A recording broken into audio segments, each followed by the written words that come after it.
تو رسول صلی اللہ علیہ وسلم حیات میں بھی زندہ تھے، معلم تھے، وفات کے بعد بھی وہ زندہ ہیں، ان کے لیے موت نہیں ہے۔ اور ایک پورا کتاب ہے سیوطی کا کہ تزکیۃ الانباء والازکیاء فی حیات الانبیاء بعد الموت، کہ انبیاء علیہ السلام موت کے بعد زندہ۔ میرے محترم ناظرین کرام، یہ شخص حسن یاری اپنی اس بات میں بھی جھوٹا ہے اور غلط بیانی سے کام لے رہا ہے۔ زبان سے یہ کہہ رہا ہے کہ آپ کو حیات بعد الممات حاصل ہے، بلکہ یہ بھی کہہ رہا ہے آپ کے لیے موت ہے ہی نہیں۔ زبان سے یہ کہتے ہیں لیکن عملاً آپ کی حیات کو یہ نہیں مانتے۔ ہم اہل سنت والجماعت، ہمارا عقیدہ ہے کہ آپ صلی اللہ علیہ وسلم کو حیات بعد الممات حاصل ہے، وہ اتنی قوی ہے بلکہ اقوی ہے کہ اس حیات کا اثر دنیا میں یہ پڑا کہ آپ کی ازواج مطہرات سے کوئی آدمی نکاح نہیں کر سکتا۔ آپ کے نکاح کا اثر ہے کہ دوسرا کوئی آدمی ازواج مطہرات سے نکاح نہیں کر سکتا۔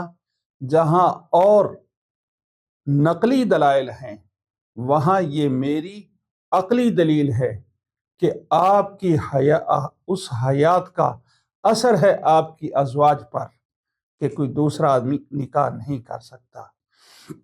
اسی طرح جہاں اور نقلی دلائل ہیں، وہاں یہ میری عقلی دلیل ہے کہ آپ صلی اللہ علیہ وآلہ وصحبہ وبارک وسلم کی اس حیات بعد الممات جو اقوی حیات آپ کو حاصل ہے، اس کا اثر دنیا میں یہ پڑا کہ آپ کے اموال تقسیم نہیں ہو سکتے، آپ کے اموال وراثت نہیں ہو سکتے۔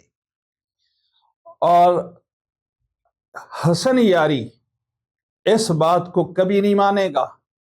آپ کی اس طرح کی قوی اقوی مضبوط ترین حیات نہیں مانے گا کہ اس کا اثر یہ دنیا میں یہ پڑا کہ آپ کے اموال وراثت نہیں بنیں گے۔ یہ کبھی اس کو نہیں مانے گا۔ کیوں؟ یہ عملاً آپ کے لیے موت ثابت کرتے ہیں۔ زبان سے تو کہتے ہیں آپ کو حیات حاصل ہے۔ حیات جب آپ کو حاصل ہے اور اقوی ترین حاصل ہے تو پھر اس کا اثر جیسے آپ کی ازواج پہ ہے ایسے آپ کے اموال پر بھی ہے۔ لیکن یہ کبھی نہیں مانے گا۔ اگر اس کو یہ مانتا ہے تو اس کے مذہب کی ساری عمارت دھڑام سے نیچے آ گرتی ہے۔ اس کا مذہب پھر قائم نہیں رہ سکتا۔ جو پھر انہوں نے بنیادیں اور صحابہ کرام پہ وہ پتہ نہیں کیا کیا کچھ ایک بنایا، وہ سب ختم ہوتا ہے۔ تو ہم یہ کہتے ہیں کہ آپ کو اس طرح کی مضبوط ترین قوی اقوی وہ حیات حاصل ہے کہ اس حیات کا اثر یہ ہے کہ آپ کے اموال آپ کی ملک میں اسی طرح باقی رہیں گے جس طرح دنیا میں آپ کی ملک میں تھے۔